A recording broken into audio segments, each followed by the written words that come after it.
Alrighty, let's get these people moved down to Georgia. Got a Jeep and a Ford Expedition, which they're older, so they're smaller, which is good.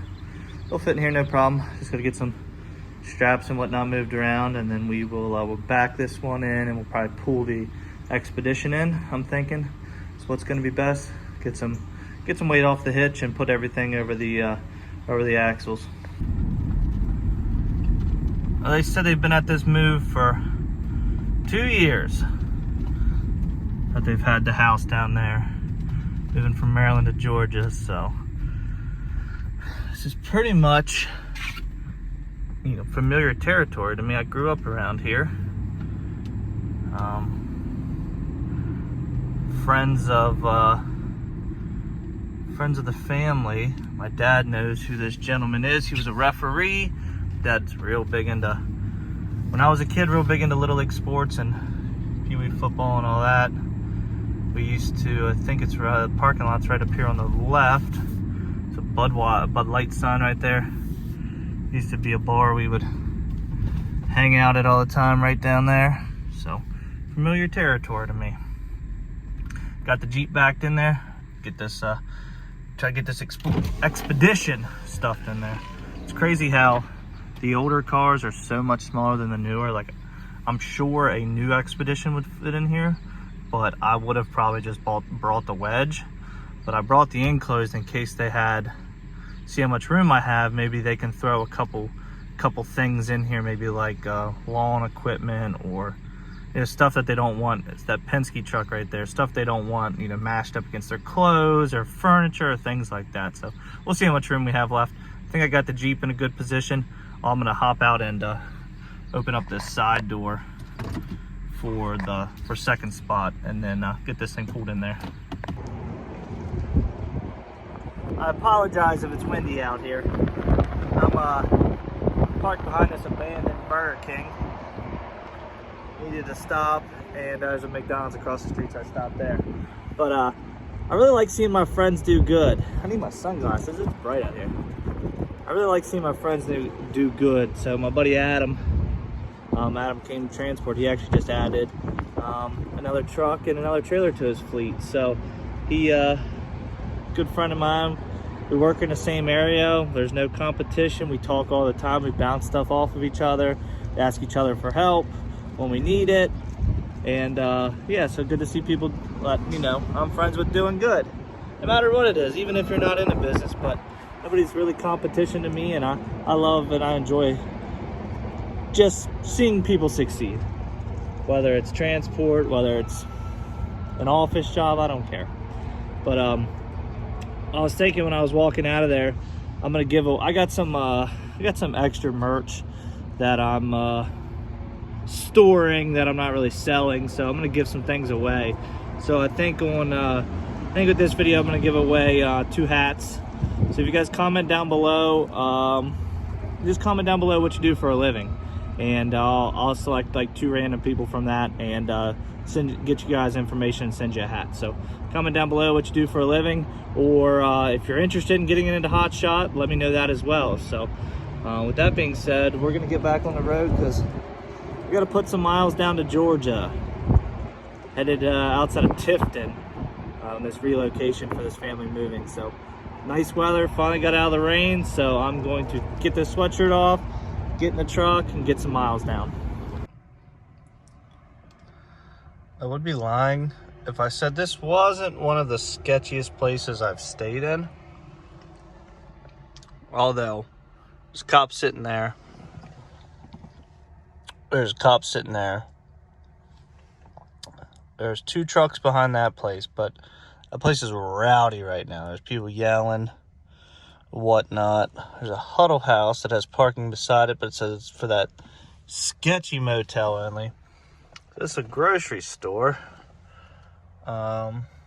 It's closed, so I just kind of pulled over here because I'm in Wrens, Georgia. W-R-E-N-S,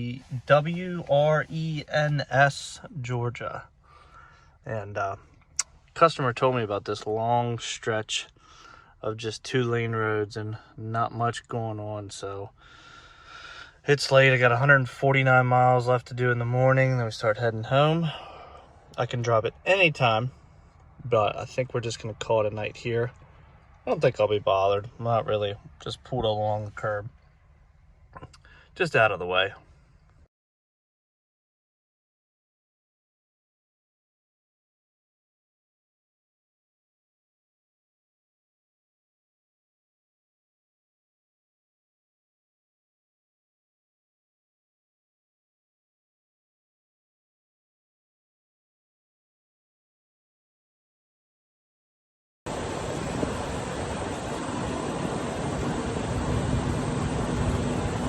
Gotta love these little rural stations. Not royal. Come on, Jason, talk. I stopped to get fuel here. I was getting pretty low. So I think it's like 220 miles of these just 2-lane, middle of nowhere, every 15 miles hitting a little small town, home cooking. It was 9:45 this morning. Granted, I'd been up since 4. I eat lunch. I had mashed potatoes, fried chicken, homemade roll. It was good. All tank's full. So we're getting fuel here. Probably have to fill up. I think we got like 700 miles until home. So we're gonna go to, first stop is gonna be in 163 miles from here. We'll be in Columbia,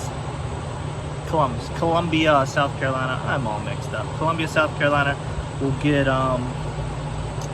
2 cars in town there, and then we'll see how far we can make it home. But we'll finish filling this thing up and get on the road.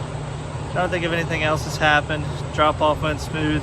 They had renovators there working on the house, so didn't really get the camera out or anything. Beautiful place, old farmhouse.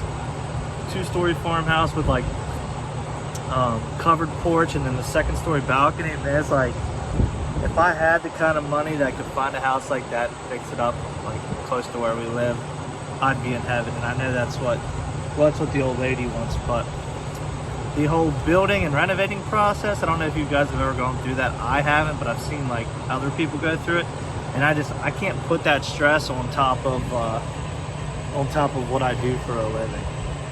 I've got enough stress. It's kind of like I would want to just find a place that if it needs renovated could be like room by room.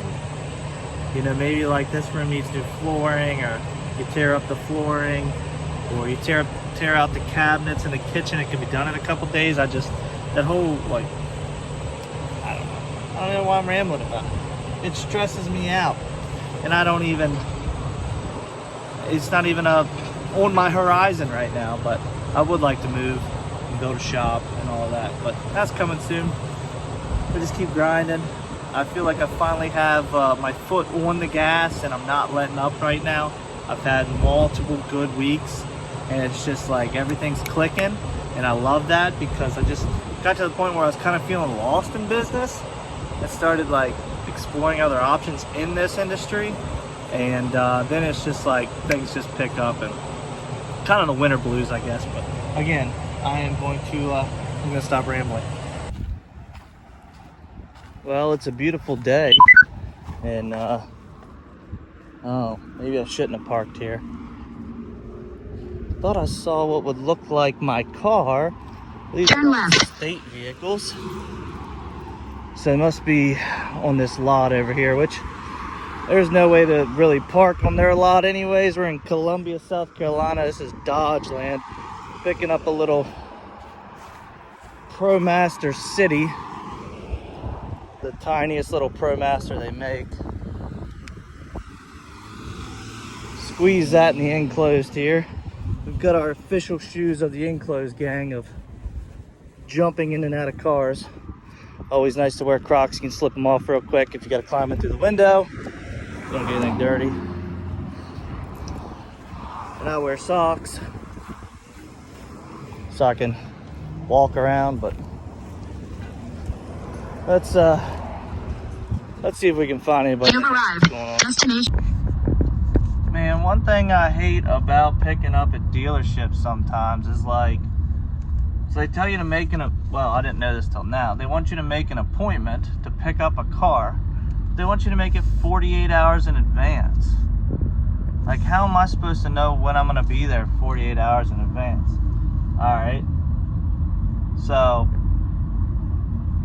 I'm like, all right, well, you know, I'm here. What can I do? Can I go find it? Blah, blah, this, that. The guy was like, well, you're gonna have to give me like 45 minutes. And I'm like, you know what? I'm 750 miles away from where this thing's going. Like, I don't really have a choice. I'll just wait. So, sorry, I'm trying to zigzag my way back to the parking lot where I'm parked at. Or the side of the road I'm parked on. So anyways, the guy's like, do you know if it's a turn-in? Do you know if it's a new car? It's like, honestly, I don't know. Here's the VIN. And it's a 22, so it may be used, maybe new. I don't know. So, of course, the guy I asked for, which I was supposed to call 48 hours in advance, isn't here. So, finally found somebody who knew what they were talking about. Maybe 20 minutes or so, I finally got this car.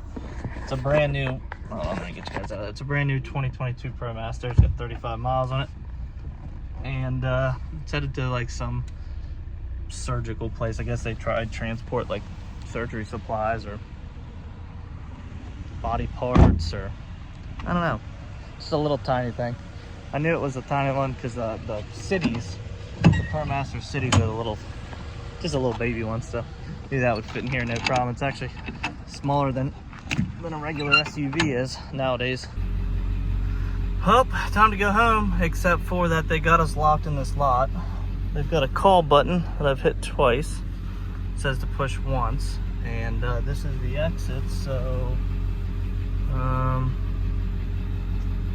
yeah, let me out, please. Please let me out. I want to go home. Well, 5 minutes later.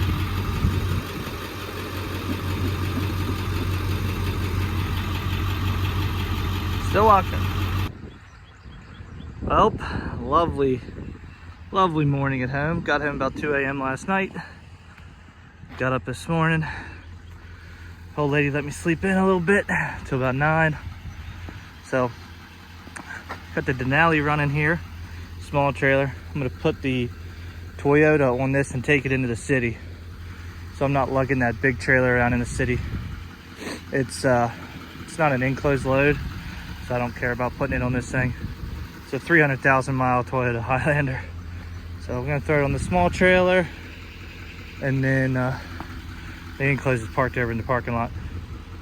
Try not to wake anybody up when I got home last night and get that one delivered. Dang, look at this help I got today. Are we sure it's not snowing?